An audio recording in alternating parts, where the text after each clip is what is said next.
This is Holding Left Edge with Christian and Simon. Nice. Sexual. We're going. We are back again.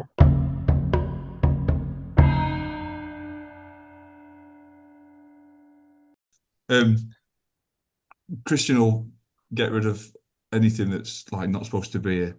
I was just gonna say, We're saving I come across this today. Someone said YouTube algorithm, if you swear before the first 6 or 8 minutes or something like that, it sort of puts you down. But after that, you say whatever you like. So if we don't swear for 6 to 8 minutes, Yeah, and after that, then we'll be all right. So 2108.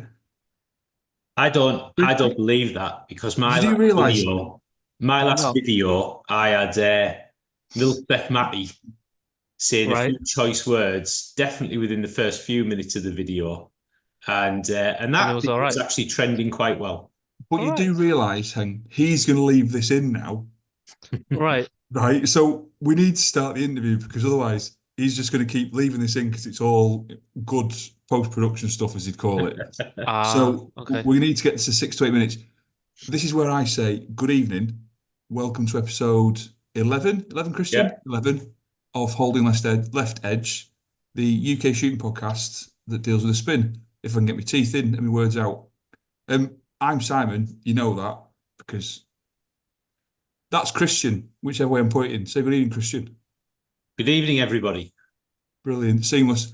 And joining us, hopefully below me or wherever he is on, or if you're listening on the Tinterweb nets on the internet, on the radio, we're joined by the man, the myth, the legend. It's Heng Fan. How you doing, buddy? Good. Hello, everyone. In internet podcast land, because people do listen to us and watch us. Just an internet fact for you, podcast fact. Can I just wish everybody a Merry Christmas if this is the last show before Christmas? Yeah. I've got the Christmas tree up. I've got my winter hat on. Hope you all like that. I'm going to have to take it off in a minute, though. I'm starting to get a bit hot. It wasn't a good idea wearing it indoors. But yeah, this is our festive episode, I guess. Brilliant. And we are 2 minutes into working out at what point you can swear in a podcast before YouTube punishes you for it. So who knows what could happen. Heng, we've been trying our hardest to get you on for a long, long time. You're a very busy man. You're very hard to pin down. There's also been some sort of pseudo legal considerations that if we get you on, it might be our last podcast. So we've had to sort of seek some legal advice and some guidance from our solicitors and from the United Nations in relation to potential offences in this or other countries that could, occur because of you and what you're going to say today. So thanks for coming along. Thanks for braving it. Thanks for looking like some sort of evil Bond villain in your criminal dungeon later. I already dodged a Chinese Christmas joke, so you should thank me for that one. I mean, if it's an appropriate Chinese Christmas joke, you can make it.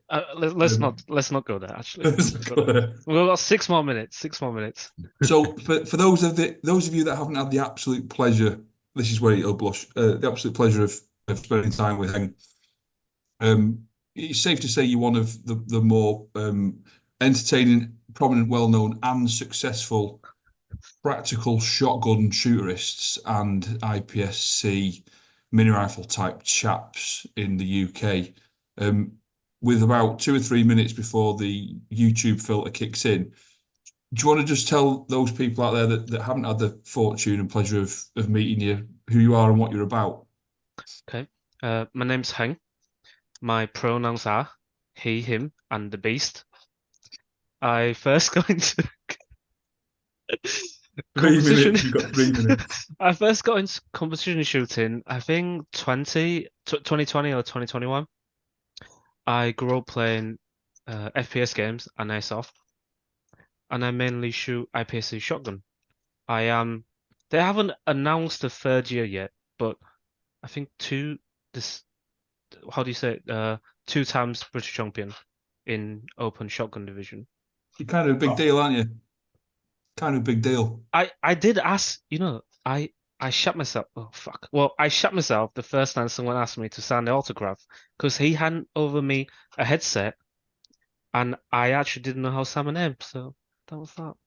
That was that. That's Okay. I like That how was you very follow up. embarrassing. I like how you cover up one swear word with an even worse swear word. Well, That's a trick I need to learn.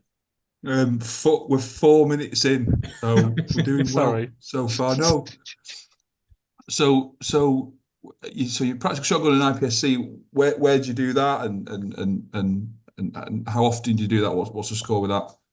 I sh well, I shoot all the UK. I shoot most of the UK matches. I have shot abroad. Let's have a look. Hungary, Germany, France, Thailand, and maybe I forgot a few places, but yeah, wherever there's. I don't know what to say now. I just keep looking at you. No, you're on the edge of laughing, and I'm struggling to keep myself together. So I probably just need a moment to gather myself. So fair to say, Heng, that you're an accomplished shooter on the national scene in the UK, being a Great Britain champion, but you've also travelled extensively abroad shooting competitions. So, I mean, that tells me, first of all, two things. You're very dedicated, and secondly, you're very good.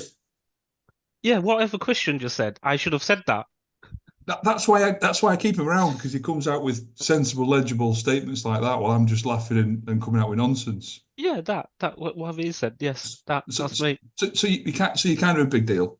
Right, okay, we could just wrap the interview there. We're officially at Thank you. 6 minutes now, so this is. Are we safe now with YouTube, or is it 6 to 8 minutes? What did you say? I think the guy said 6 to 8 minutes, but So we need 2 more minutes to no swearing, then we're yeah, good yeah. to Let's go. let's do that. Um, so you said you only sort of got into shooting relatively late in life, but before then you were playing shooting games and stuff. Yes, first personal shooting game and airsoft. That's where you.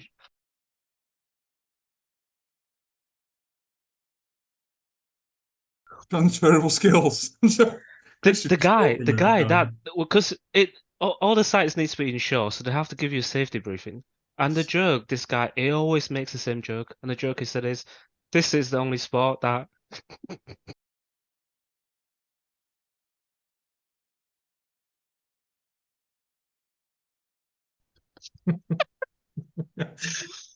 This podcast is rapidly dissolving into chaos. I think it's 8 minutes. I think Let's it's see, 8 minutes. while Simon and Heng are just giggling away like little schoolgirls, if I can keep the wheels on this one.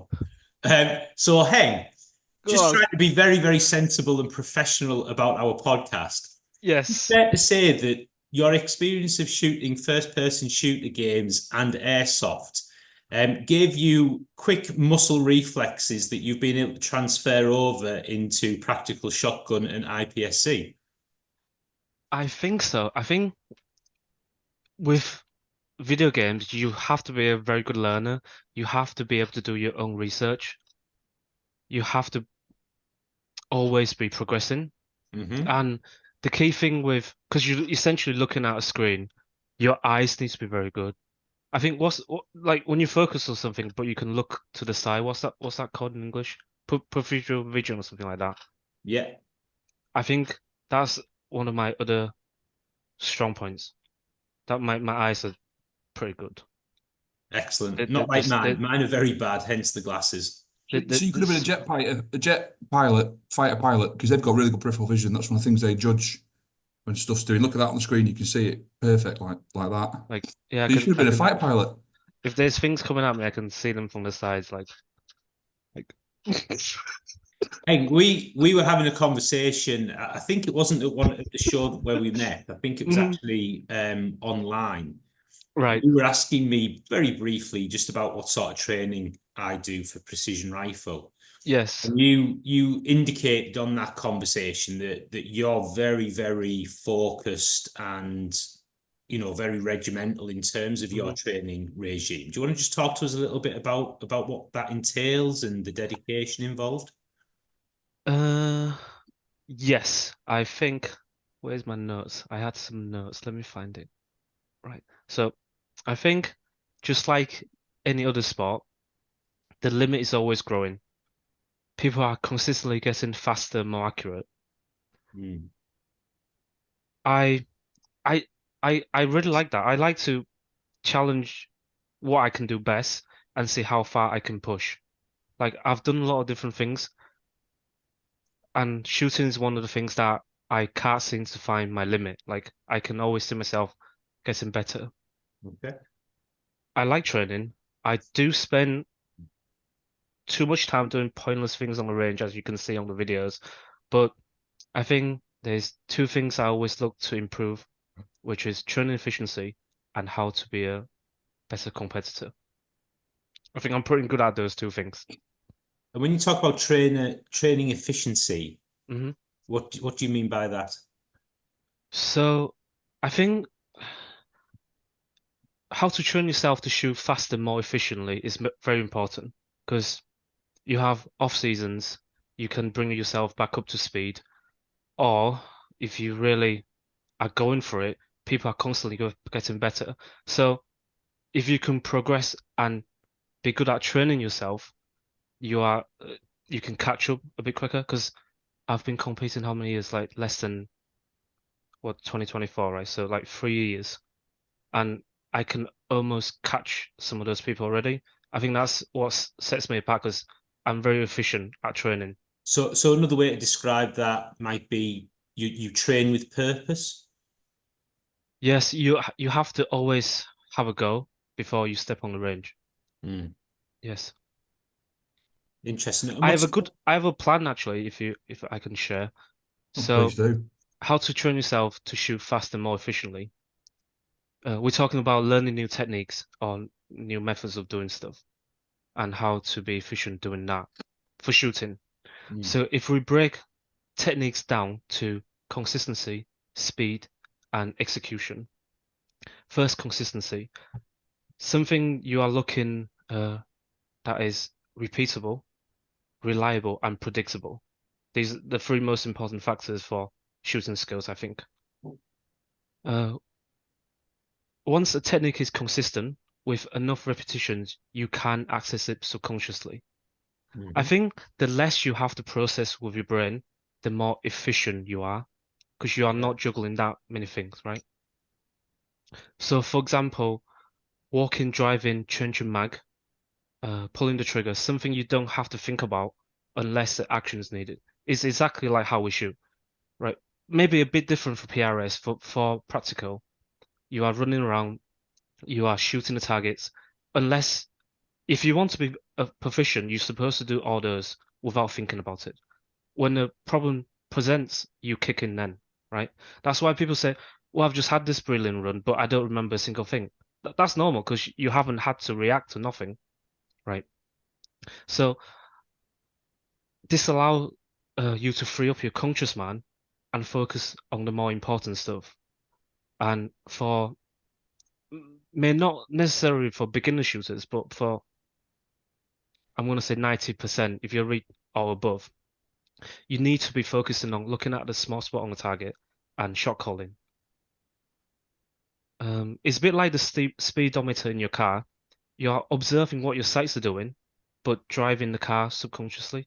Does that make any? Yeah, Understood. something like that. Yeah. Makes sense, yeah. Yeah. When, So go on. sorry, Karen. Well, no, just one quick question. So when you say calling the shot, what does that mean to you?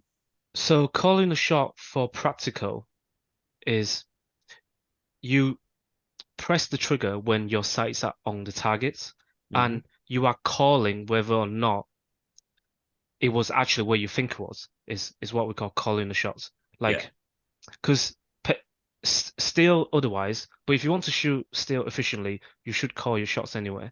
Shooting is actually quite simple. You just need to be real honest with yourself and admit if you actually put the dot on the target, let the dot stay on the target while you fire the gun. That's calling the shot.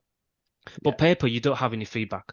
So it's especially important that you call for the shot, whether or not it was in the air or you actually missed it, or do you need to top up? Because in most cases, first it's not efficient to see if you hit it or not. And in most cases you can't see the menu because the bullet holes are quite small. So that's what I mean by calling the shots. Understood. Yeah. We do something similar in precision rifle, when you're shooting at steel plates, Mm-hmm. your first shot, people say your first shot on a target, on a stage, Yes. is the most important, because you'll make a decision on what elevation you're setting on your turret Yes. and your windage. Then you take that first shot, and it's very important that, again, you're very clear about where your rifle was pointing, where your reticle was on the Yes. target when you pulled the trigger. Because what you then need to do is you then need to watch the shot as it Yes. hits the steel or misses the steel, Mm-hmm. and identify where the shot has landed. And then Yes. if you know where your reticle was when you pulled the trigger and where your Yes. shot landed, you can then correct for it, either to bring yourself back onto the target or to bring yourself closer to the center of the target if you've actually hit the target. So Yes. it's a very similar thing that you're describing to what we do in precision rifle. And clearly, when you've got a lot of things going on, being Mm-hmm. able to do the majority subconsciously frees your mind then to focus on the things that take some consideration in the process. Yes.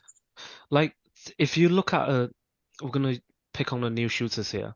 If you look at the new shooters, typically before they just had a crash, they had or done something that has pulled their focus onto that particular thing, or they will deem something, let's say a moving target, that is too important, right?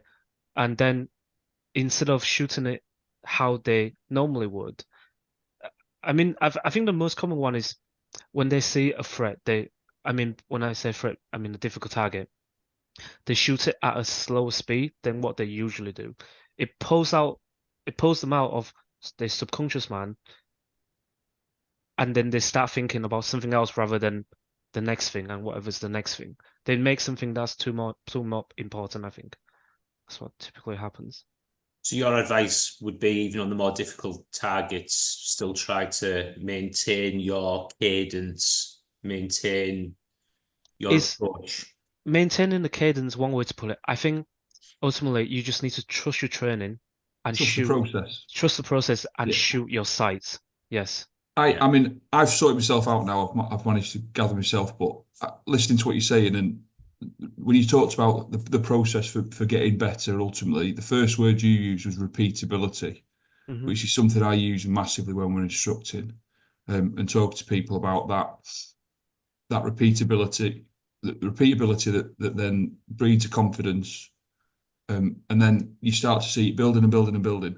And before you know it, things are automated. You're using a combination of muscle memory, which you have to build with any new platform or any Yes. platform, and then that ability to, people call it being in the zone, Mm-hmm. be in a place where things are happening. And we've all done it. We've all driven, like you say, from point A to point B and then wondered how I got there, because you're so good at it, you're not even having to put any conscious thought into it. People then typically start to fluff it when they start to overthink things. I think I think what was it? Last Samurai with Tom Cruise, fantastic film. There's a bit where he's fighting with one of the samurai, and he just says it's too much mind. It's too much mind. He was just thinking too much about what was going on. And when you can remove that, all those noises in your head, and just get into that zone, it makes the world a difference. And I think it's the difference between a good shooter and an elite level shooter, personally, if you can I maintain think that so. mental fortitude. I think the jump between a good shooter and a shooter that's constantly winning matches. First, he needs to be a good competitor. It's okay having skill, but if you don't know how to use them and have the right execution, you're not going to be in that top percent. And I think what separates the two is the ability to focus on different stuff. Like if you can only limit yourself to focus on the two things, which I think shot calling and your sights are the two things that gives you live feedback when you shoot practical. And if you can shoot your entire stage by only thinking about those things, you will have extreme high level execution. Heng, it's fascinating listening to you talking about training. You're very, very knowledgeable on the theory Yeah, I don't shit myself when I talk about shooting, but if we're going to talk about something else, I have a panic attack. But you're very knowledgeable about the theory, about training methods and so on, and clearly very experienced with it, and it's been very effective for you. But it makes me think, is that something that you've sort of learned along the way, or did you have a mentor, or did you have a coach at one time, somebody that was supporting you in that training? I've always, my mum used to say this to me, like, because I have so many hobbies. She said to me, well, imagine if you like making money as your hobby. I have so many different hobbies. I think I'm a very fast learner. I adapt to things very quick. I know how to learn very proficiently, and I enjoy doing it. Like, I think when not the year up to the shotgun weld shoot, I would study maybe 4 or 5 hours listening to podcasts or finding material on the internet to build up the knowledge in case I need it. Like, I actually enjoy doing that. I don't find that tiring or anything. You know, I want to learn. I want to be the best. I'm always looking for different ways. I always listen. If someone has anything to say, I always listen. I will try. If it doesn't work, it doesn't work, you know. But it sounds to me like very much self-taught. You've been I on do. the I have solo been journey. on. I had. I don't know whether I should mention the name or not, but I had people teaching me on the way. Hmm. I did a few online classes. I joined some. It's like online forums, I think, also. Like anything you throw at me, I'll take. Yes. Excellent. That's fantastic. I mean, it's just it's really inspiring to hear when somebody's at the top of their sport, at the top of their hobby, whatever it is that you're doing, like you clearly are with practical shooting, and and to hear the journey that you've been on, and the investment that you've put into yourself through the training that you do. Yeah, I think if you, for new shooters, if you have you need someone to guide you, I think. You need a general rule where to start and what you should aim for, which I think for practical is actually quite hard. There are people who are offering and helping, but I still think is hard to come by. So ask the questions, go ask the experienced shooters, and if not, there's plenty of stuff on the internet that there's enough materials there for you to compete at a serious level if you're willing to do the homework, I think. I think you said about training, and I think finding a good group of people to be around when you're putting the hours in, either competitively or just having one of those. We all have that informal training session where we just go, and it's more about a social event than anything. Yes. How important do you think it is to have peers around you that push you but also encourage you? It is an individual sport. Self-development is important, but it's nice to have someone if you need the encouragement, or is good to have a competition. Like I shoot with Gareth very often, and we would run ideas. He'll ask me questions, and I'll see how he shoots. Then I think you inspire each other. I think you inspire each other. Yes. And where do you see? Well, I've gone about this backwards because this is one for a bit later on. But where do you see you going in terms of development now? So you've won competitions, you've achieved things. How do you keep that motivation to keep developing? I don't have a motivation issue. Like if I, if I see it's raining out there, I will say to myself, I am purposely gonna go shoot in the rain. I know no one's gonna shoot in the rain. If it rains and at the comp, I know I've done it. I can do it. My performance doesn't drop. I kind of like challenging myself like that. I mean, yes, the odd occasion I don't want to put my shoes on. I'll stay in the house, but I've never had like a motivation issue. I've just, I want this and this is we. I think I do it backwards. It's like I set myself a goal, right? And this is what I'm willing to give up. and this is what I want. Like I'm very clear in exactly what I want and what I need to do. It's not I need to do it. I'm just gonna do it. Is that, did I I agree with that explain that? logic. Is that Um, right? Like Contrast, I mean, you're one of the few people who goes through more rounds of ammunition than Christian does, which is a rare thing. Um, in terms of, he said he shot 6,000 out of his Bulgaria. I was fucking laughing. I was like, huh, I do uh, that in 1 month. yeah. um, what kit you running then? What kit are you using? What rifles you using? What ammunition? Tell us a bit about the things that are in your cabinet, the things that go with you to the range. Jesus, I take my entire house. Uh, for shotgun, I shoot open division, so I shoot distant arm shotguns. They are AK platform. They RPK, I think Vepers essentially, RPK receivers.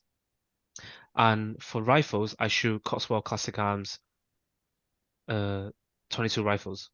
I have the entry level and I recently bought the more elite version. I think it's called Authority Elite. It's lighter.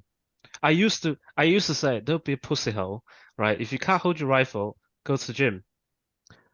And when I had to put my optic back onto the slightly heavier entry level gun, I was like, how the fuck did I used to do that? So it does make a difference. So spend your money. There you go. Yeah, absolutely. There We you can go. bleep that swear word out as well. And we're past the We'll leave it minutes in this YouTube, so we episode. can say what we want now. You can say all the inappropriate Yeah, stuff we we're way agreed not to past say it. We're beforehand. way past it.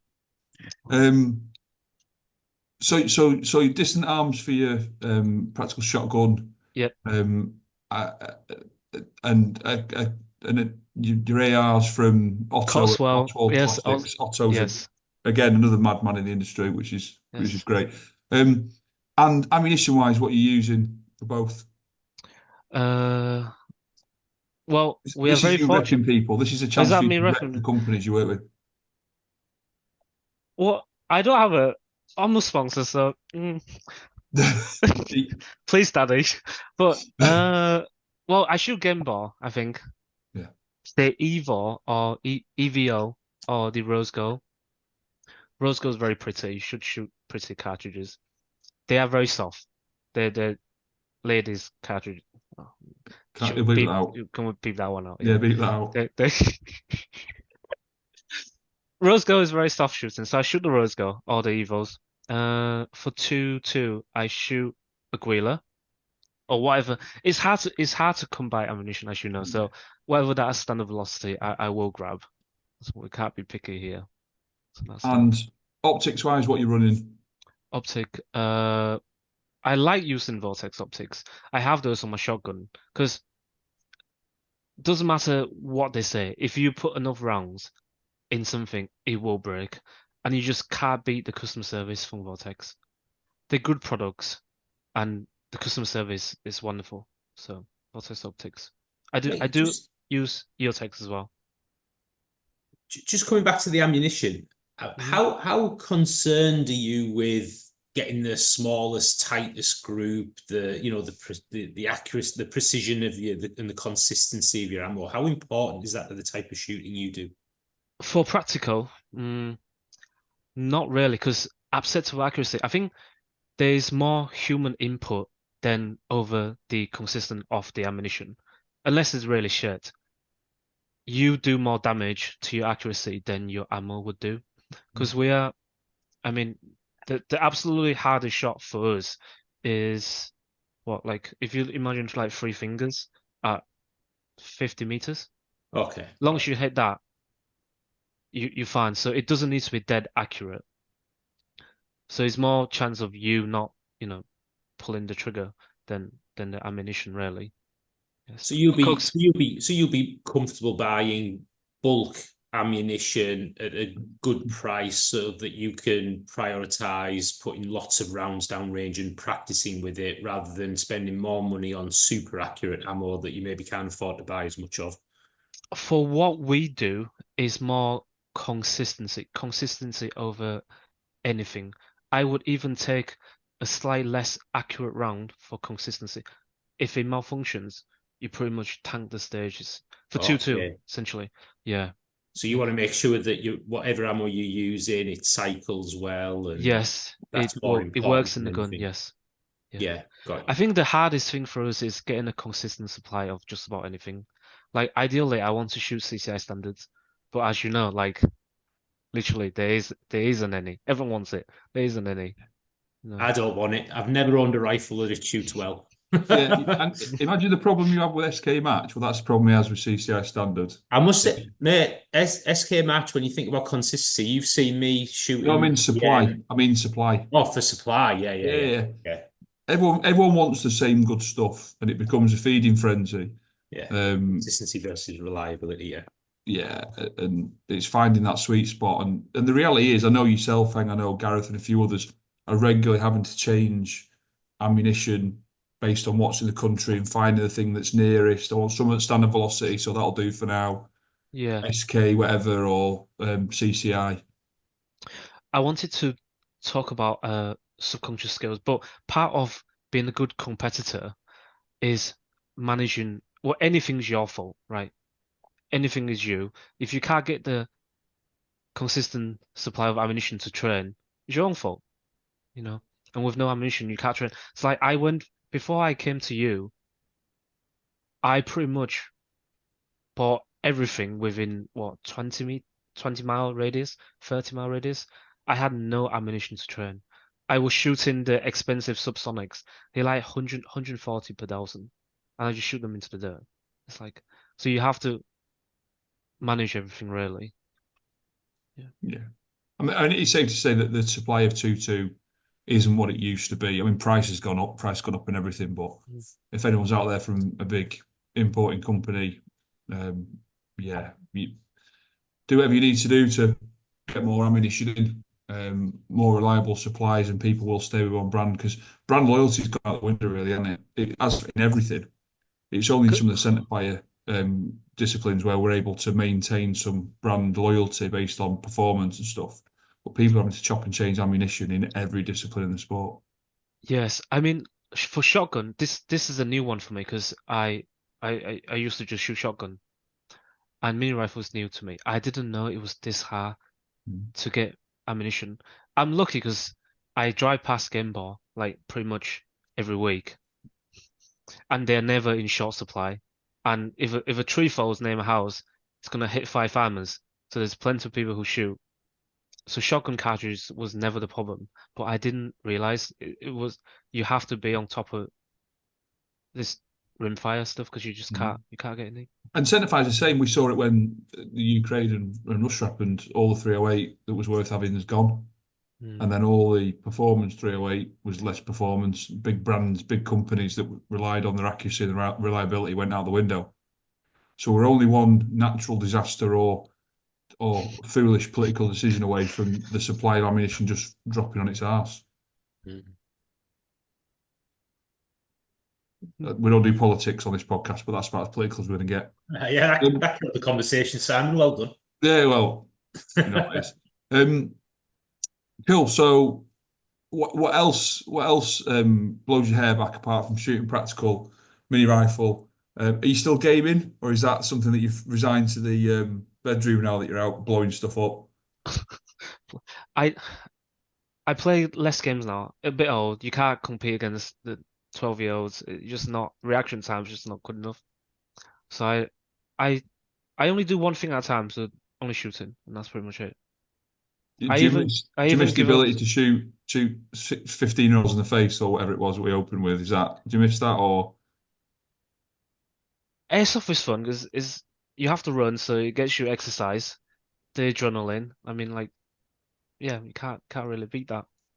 I think I can't say what I want to say, so we're just gonna leave it at that. He'd have just had to bleep it out. In fairness. So what's the future got in store for Heng then? What's your plans? What do you intend to do? What competitions are coming up or big events and stuff? What's happening in your life? Well, I'm enjoying mini rifle at the moment. There is transferable skills to shotgun and a lot of new skills to learn, and I get to compete against a totally different crowd of people. I'm waiting for them to announce the slots for shotgun soon as that's done, I have to kind of put the mini rifle down and get back to shotgun. And that's about it really. Is the waiting game. We don't know how many slots we're gonna get. So When you say slots, you mean spaces, yes, slots on the international. yes. European Championship it is for. European Championship. Where's that being hosted? Which country? I think that's in Hungary. I think Wow. that's in Hungary. Okay. Yeah. I've been waiting for that since last year. I've only shot. I still won the championship last year for shotgun, but I think I've only shot 1,000 rounds, and that includes the two level 3 matches. So I've not really touched a shotgun since last year. Hmm. I'm just waiting for that to be announced. But you're comfortable with that because, like you said, once you do pick up a rifle and start getting training, start getting training again, you're confident in your own ability and your ability to, accelerate I getting ready think, for a competition. yeah, despite how much I spend time on the range and how much I shoot, once you hit, I'm going to say like 90% of your ability, it's very hard to push for not point something more than that. So I think you can manage a reasonable amount of skill with very less rank, which is definitely possible. So you don't have to actually always, you just need to trust the process. Have data is also very important because that's the only thing you have to measure off, right? You measure against that data. How far away are you from the peak? If you're close enough, right, you're only shooting a couple hundred rounds, but you think that's enough, you trust your training is enough, and that's it really. You don't need to do Well, any more. you've got to have real solid trust in the process if you're doing low amounts of reps. That's the thing in it. There's nothing replaces reps. What you want is good reps. You want a good foundation and a good process, good fundamentals, repeatability. But then you need those reps and reps and reps. So the fact that you just said you feel comfortable going into, an international event with far less rounds down range than your competitors, that's a decent mindset to have that. Maybe not the international ones, but in the UK it's okay. I think we're lacking practice opportunity and places to practice. That's the kind of the downfall. That's kind of the downfall. Which is And quite good because you've just taken me straight on to my next point, which was quite fortuitous. So, in terms of you say lacking places to train and stuff, if someone's listening to this and they're an aspiring, they want to be the next Heng and run around in flip flops and stuff like that. How we'll talk about practical shotgun first because it's the Mhm. thing that I'll admit I know the least about. Right.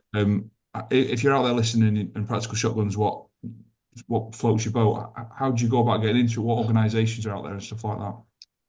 I think joining UKPSA is for sure something you have to do. Take the safety course. Uh, I think UKPSA website, or if not the Facebook page, will have, you can ask like where there's level ones. Level ones are like basic club level shoot. Anyone can show up.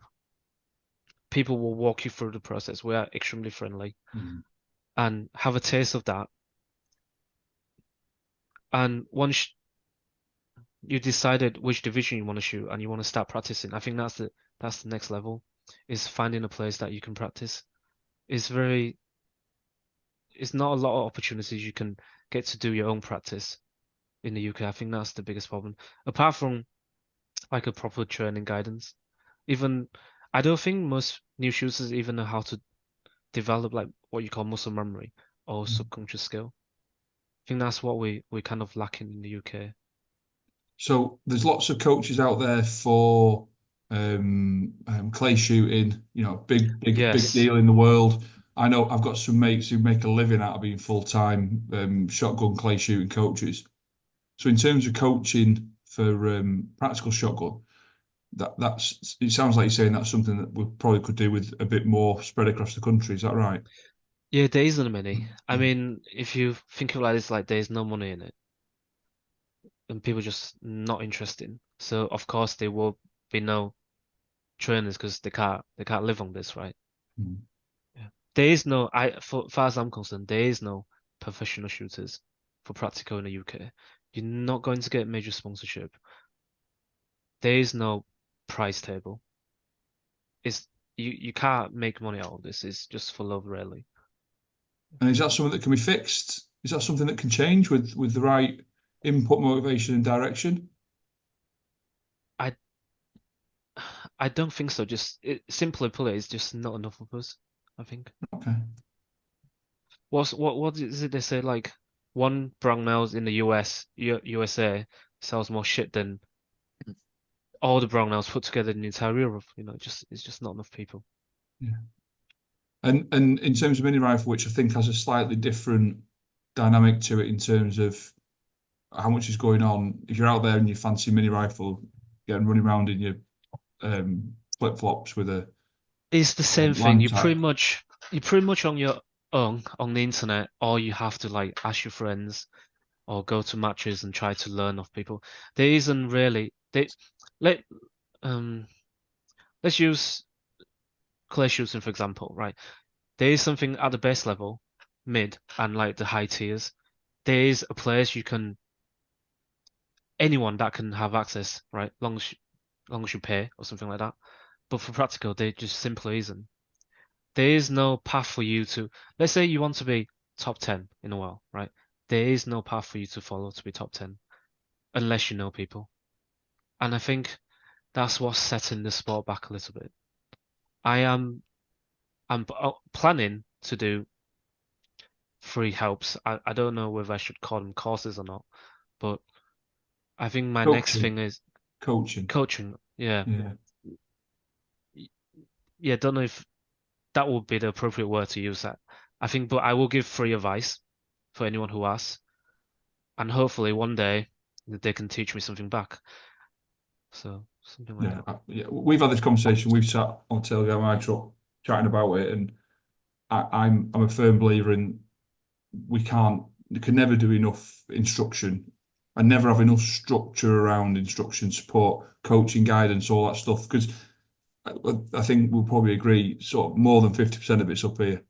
The other stuff you can learn relatively easily. We're all it's that mindset stuff that underpins everything that you try and do.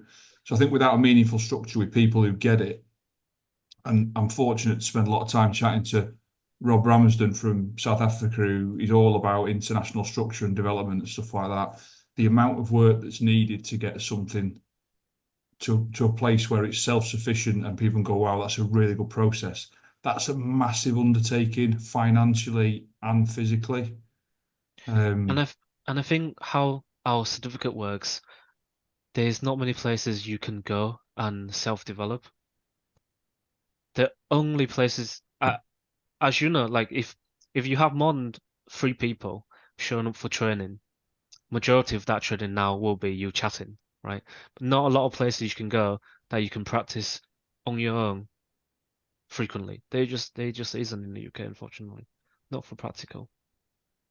So It's a similar challenge that a lot of people doing precision rifle, really any sort of target sports faces. You really are limited by your access to suitable land, suitable ranges to be able to practice. Yeah, how defeatist do we sound? So what do we do about it then? We need to start developing people, encouraging people to get into the sport. We need to champion places like HDSC at Hull, and all the various places up and down the country that are running UKPSA events. I've banged on in the past about academies and the effect you can have on people when you try to get some support from the industry. And we're quite fortunate, myself and Christian, we've managed to garner some support from the industry over the last few years to try and develop some kids. Do you see enough being done to try and get kids into the sport? I said the sports because I'll include practical and mini rifle. Do you see enough being done to get kids in?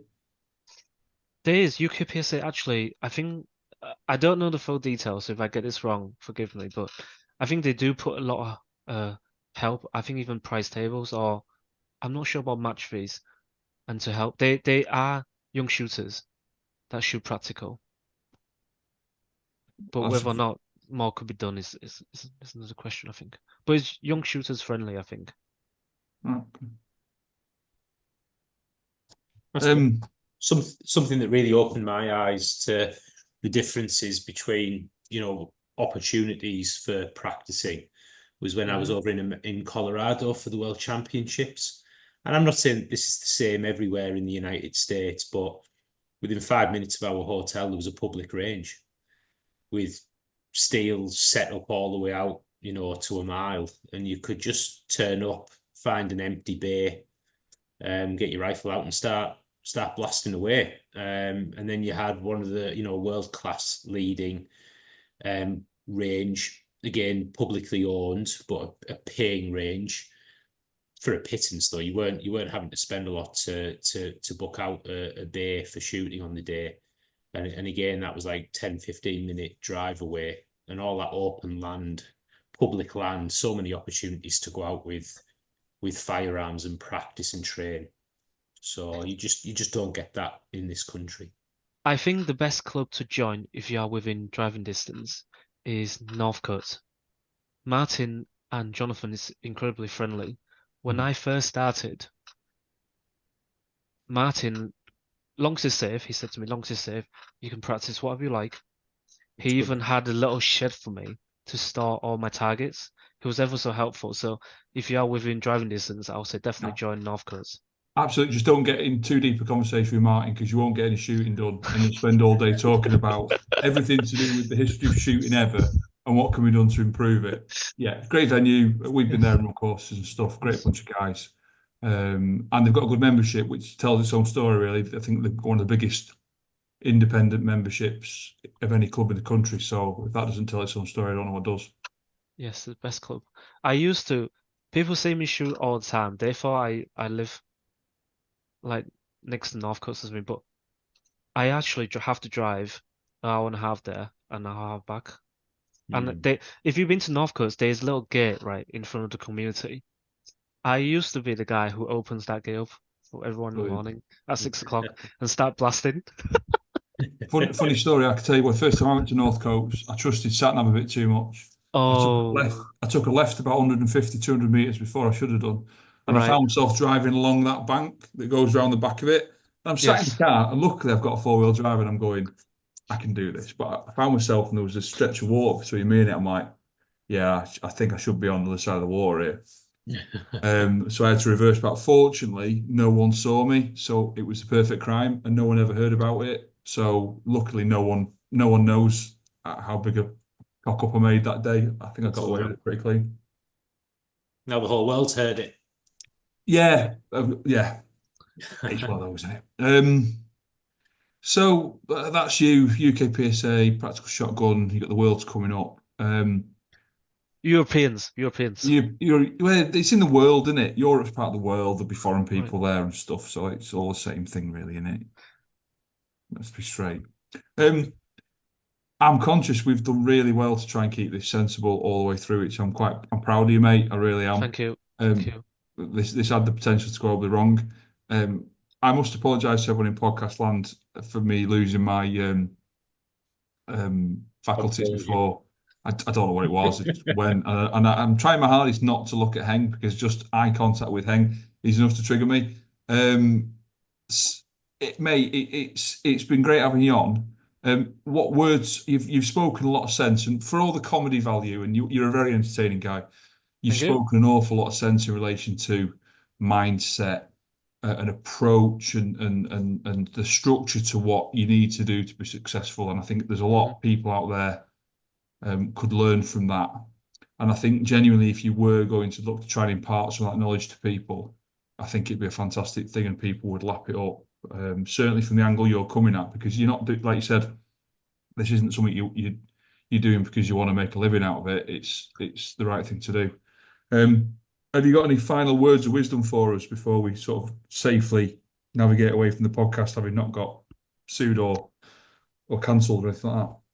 Let me have a look. I don't know. I haven't prepared myself for that question. Haven't you?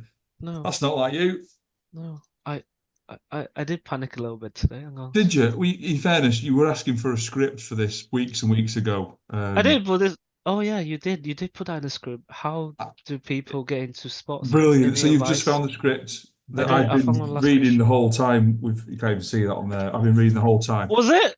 Was it? I thought it was a bit off script. Any advice? Well, I had a whole thing planned to teach them how to get good, but I didn't have the chance to finish it. And that was going to be the advice. Go Brilliant. for it now. Just Shall freestyle it. Just Shall shoot we? from go Should from we the go down? heart. Go Right. from the heart. I that will way. do this within 5. I will make you a grandmaster in 5 minutes. You ready? Right. Cool. So, well, do you want me to start again?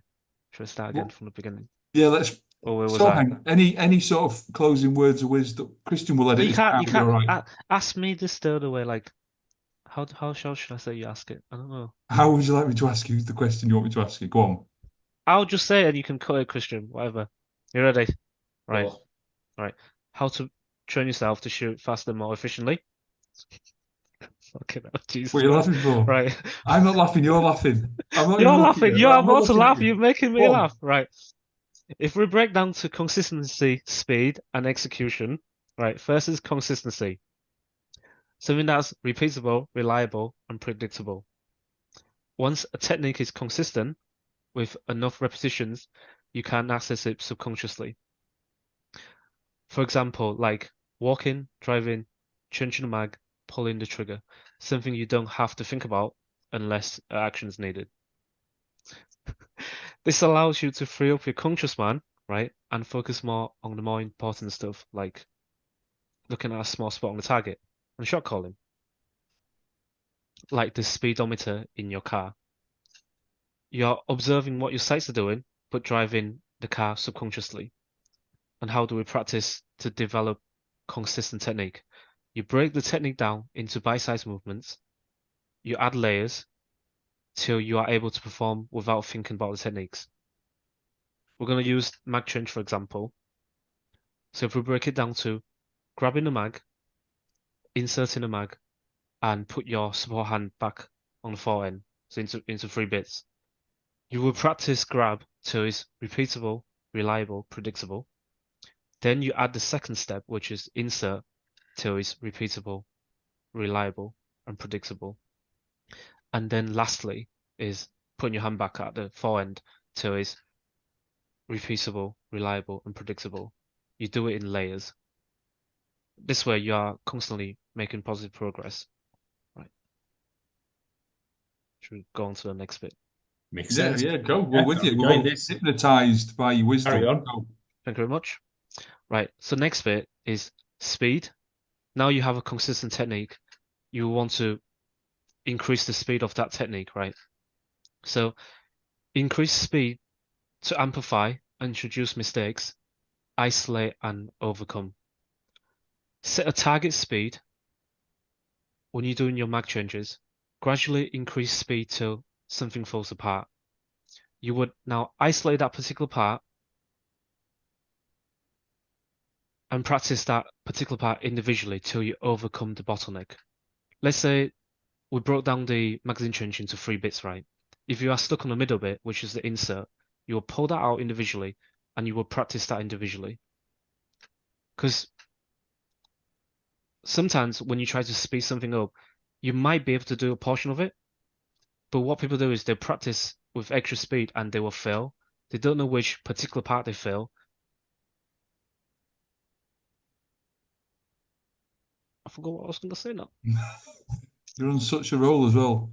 I So you know. talk about taking the middle bit out, so taking the insert out, Yes. train that Okay. separately. Isolate that particular part of the skill, practice it individually till you overcome the bottleneck. By practicing it individually, you are being more efficient at solving the actual problem that is actually stopping you from moving forward. And I think that's how Not you, wasting time on something yes, you've already mastered. and that's how you train yourself to shoot faster, more efficiently.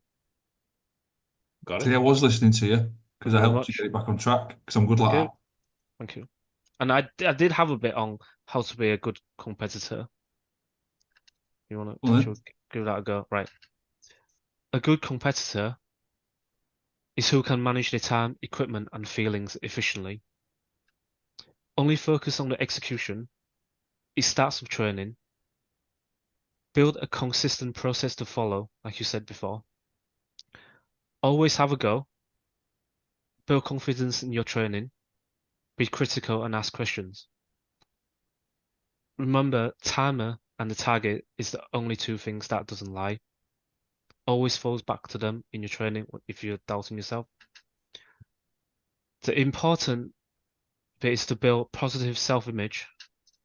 This will allow you to trust the process, create a process, keep refining the process, and keep using the process. So what are the processes?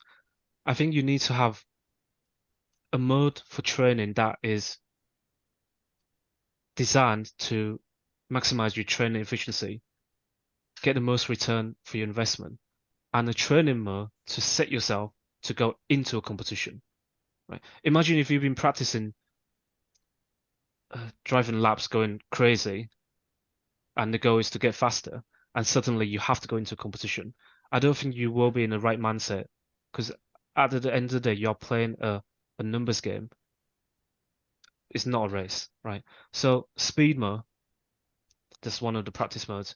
Single objective exercises, you push beyond your current ability and isolate the issues. So you purposely try to go faster, because the end goal is to go faster, right? So you push beyond your ability, isolate that small portion of the problem, solve that problem, reintroduce it into the technique, and see if you can overcome that. Okay. And the second important thing I think is you need to get comfortable shooting at the speed you want, then make the rest happen. Yeah. I think the feeling of that speed is very important. And second is competition mode. This is what you would do to set yourself in the right mindset going into a competition, typically 2 weeks or the week before. So you would shoot only appropriate confirmation.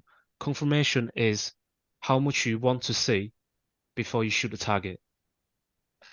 I mean, I stole this from Ben Stoker. There's different confirmation levels, which is you see your dot on a particular part of the target, right? And you see your dot on a very fine spot of the target. And there's another confirmation, which is for extreme difficulty target. You have the two above, but then now you're also paying attention to your trigger. So different levels of confirmation is what I mean by that. Then appropriate movement technique.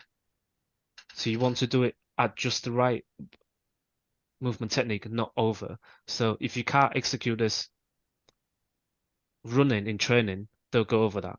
Do one step below it if you would like.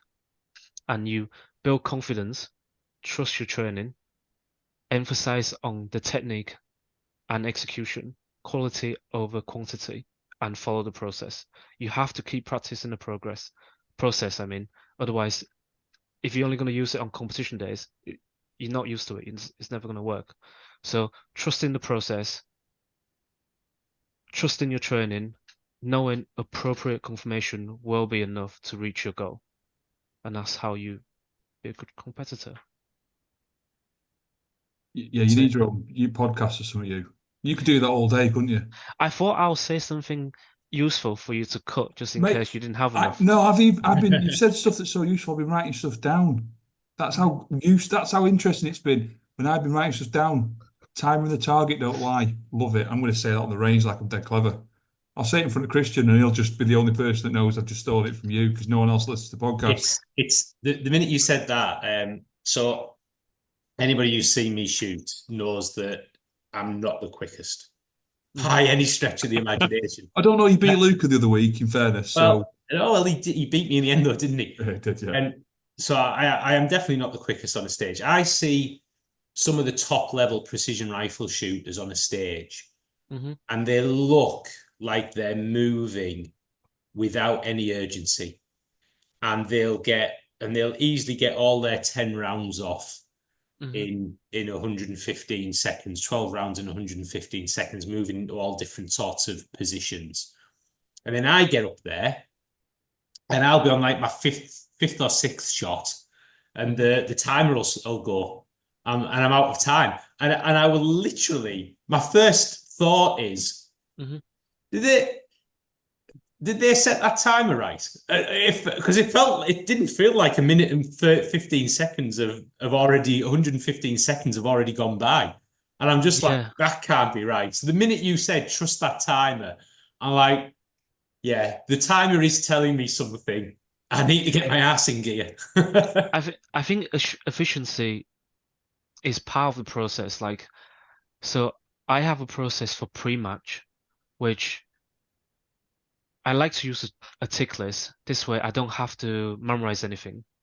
I can see visually what step I am, right? And it's less decisions for me to make. Because, like we said earlier, efficiency is what's that wonderful thing I said earlier? Like, if you can focus on a very limited things, you are more efficient, right? Because you don't have to think about too much things. Something like that. I said that earlier. So I have a checklist for pre-match, and the checklist is based on gathering all the information needed to create a stage plan. So I assume the stage plan will be similar for yours, right? Whatever target you're going to shoot, what sequence. Maximizing time for walkthrough, because practical you get like 5 minutes or 3 minutes to look at the stage.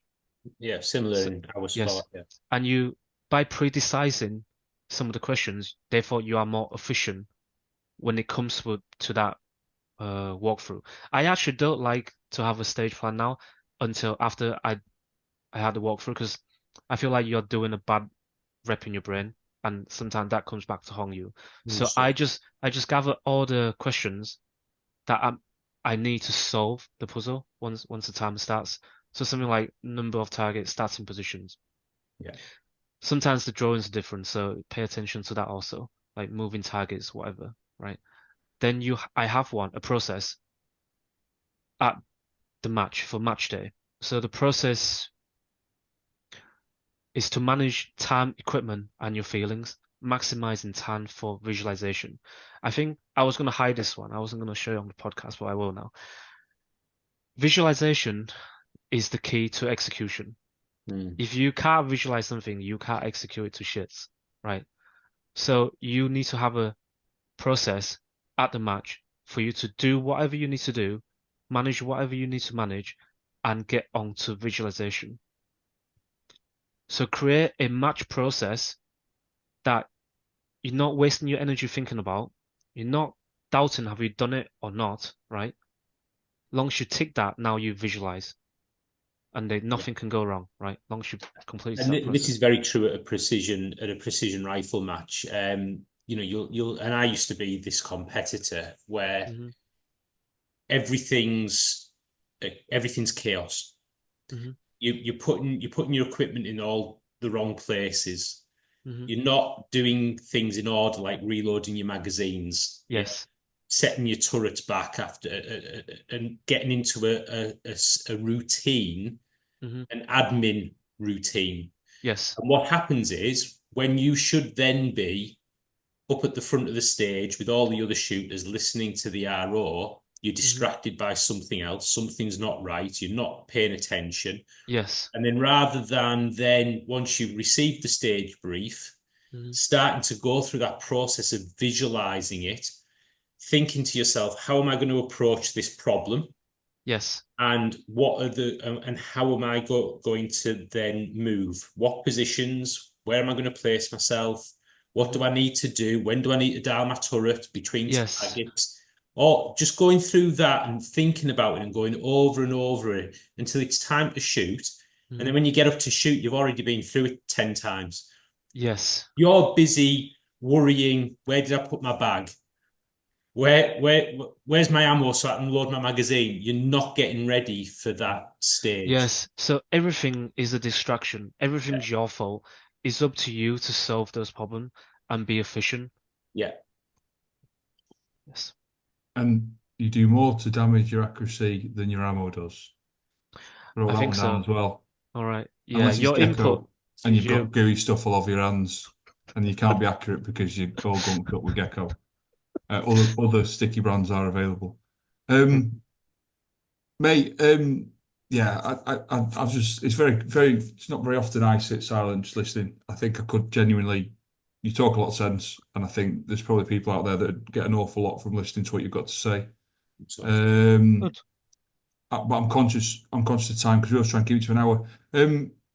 I found it fascinating listening to you, and I think you've done well to keep it together and not be overly Heng. There's Good. people out there that will be disappointed with this because they were expecting an absolute car crash. And me and you Not just a lot of telling people know what I'm like, you know. I don't talk to people on matches. yeah, but a lot of people do know what you're like, though, that's the thing. And those people are probably watching this waiting for it to just be like a mushroom cloud. So we've done really well to keep it sensible. I do think we're doing other of these again because I think we brought you on here to talk about you and what you've done and stuff. But I think what a lot of people listening will realise that you've got an awful lot to say about the whole structure and function of performing as a competitive shooter. And I think we could spend another hour talking about application for people that are new to the sport because in my experience, there's two people that are new to the sport. There's people that are new to the sport who perhaps are a bit older or maybe have shot other disciplines before who have come with skills. And there's people coming into sport who are brand new to it all, who are very impressionable, who really need to get the right direction from the off. And that's why I tend to revert back to the instruction of kids in that when kids come, they come with that innocence, naivety, and that lack of bias that you get from other things you've done in life. And I think that's why being a teacher is such a rewarding thing because you get to mold these young minds and all that. So I think I'd be keen to have you on again, and we could just talk about that psychology behind the shooting, that confidence in your prep, and that having a system, which is the best way I've always explained it, have a system. And that system starts from buying your rifle all the way through to winning a competition and everything that comes in between. So I think we should do that. So yeah, it's been brilliant, mate. It's been great. Thanks for coming Thank on you. and behaving yourself, which is a big thing. Again, I'm sorry I lost my composure at the beginning, but that's what Well, it's happens when we get good. around We're you. good. It's my fault. Yeah, it's your fault. It's not my fault. I'm a professional podcaster, mate. I've done hundreds of podcasts. Podcast land. Podcast land. Christian, as always, mate, it's been great to have you on. Christian always has his final words of wisdom, but Heng, do you want some words of wisdom before we go, and then Christian can have his? Because I imagine have I've you got used all some my sort of wisdom a limerick already. or something like I've got that? nothing nice to say. Sorry. Fair enough. I was always told if you've nothing nice to say, don't say anything at all. Fair Well, enough. thank you. No, thanks for coming on, Heng. It's been an absolute pleasure listening to all your pearls of wisdom. I've greatly enjoyed it. Looking forward to having you on the show another time. Just before I say my farewells to all of our watchers and listeners, I'd just like to say that there is a new target shooting competition that is coming to the UK. Won't say too much about it right now, save that for another time. But if you're somebody who loves the sport of precision rifle, or you love hunting, or like me, you love precision rifle and you love hunting. What, you love both? Yeah, you love both in equal measure. Then you should go on Instagram right now and search for at NRL Hunter _UK. I think you'll be pleasantly pleased with what you find there. More information to follow, but make sure you do that right now. Don't delay. Can you be pleasantly pleased? Sorry, Sam, come on. Can you be pleasantly pleased or pleasantly surprised? I think you have to be pleasantly something. I think that needs to be. I Anyway, never said pleasantly surprised. you said pleasantly pleased. Then I thought, no, I think the main emotion will be pleased. Okay, cool. Yeah. I forgot something. Fucking shit. Okay. Jesus. Well, I won't say goodbye just yet then. Well, Yeah, I've forgotten sorry. something as well, Sorry. so let him I go first. shit What he's myself. forgotten. Right. Practical Shooting Supply, Doncaster. My only sponsor, and I fucking forgot about them. Best gun shop. Go on, give them a plug. Right, Practical Shooting Supply, Doncaster. Rich, the best guy ever. He shoots practical. If you need anything practical, give him a ring. And I was Do you have his phone number or website? Yeah, Christian will put it in the comments. He's good at that. Right, You're gonna have to send me it, and then I'll send you it. And I'll one put it. more. I did say if I could get membership discount for next year, but they didn't give me that. I'm still gonna say, what's the club called, Humberside? HDSC. Yeah, Humberside Dynamic Shooting Club. HDSC has a level 2 mini rifle match. If you haven't registered, should look it up. It's good. Good venue, good people. James says good. Yeah, they're all good bunch. Yeah. Do you know what's even worse than you forgetting to mention who you were going to plug? I've sat here the whole time with a picture of Vortex stuff behind me, and I completely forgot to mention the fact that I'm going to do a Vortex giveaway. Heng, what do you use to clean your mini rifle? I, I use those, but not. You do. You better I do Yeah, because I gave you I something do. out. I do. I use them for shotgun. Good, I think I used the carbon remover, and whilst good. and the rimfire thing. Yeah, Rimfire thing. Yeah, rimfire thing. I just yeah. throw my So parts in it. we're gonna give away a big pile of Vortex stuff to people, to some lucky winning person. You have to go on to the Christian does this better than me. You have to go onto the YouTube. You have to subscribe to the Holding Left Edge YouTube page, and you have to leave a comment. Do those things, you stand a chance of winning this sort of stuff. And I use it. It's brilliant stuff. It is really good. I use it too. Yeah, good stuff. We all use it. Well, Heng doesn't use it because he doesn't clean his rifles, but that's a different conversation You think Alex altogether. uses it? Who? Alex? Alex White. He must do. Got me again, haven't you? I'm sure Alex White uses Vortex. Seamless, that, Christian. Seamless. We have a thing, Hen, we have to mention Alex White on every podcast we've ever done, and we have done. I also got criticised, Heng, after the last impromptu podcast that we did in the car on the way back from Bisley for saying too much. And I reckon I've done a very good job tonight of not saying between my words and sentences. Yeah, they did say an awful lot, him and Rob, and I pointed out afterwards. Wasn't making a thing of it. No, but I like to take on. I'm accustomed to public speaking, so I've eliminated my erms over the years I of don't doing like lots public of speaking. talking. I don't like public speaking, but I do like taking constructive criticism and doing something about it. We're all on a developing learning journey, Christian. We're all just rolling along, just getting better and better. I don't know them for you. Heng, thanks again for coming. It's been absolutely fantastic having you. Christian, thanks for being Christian. Everyone out there in podcast land, thank you for coming to listen to us or watch us. Christian, with a final word? Be good to one another. See you next time. Thanks a lot, folks. Thank you. Bye-bye.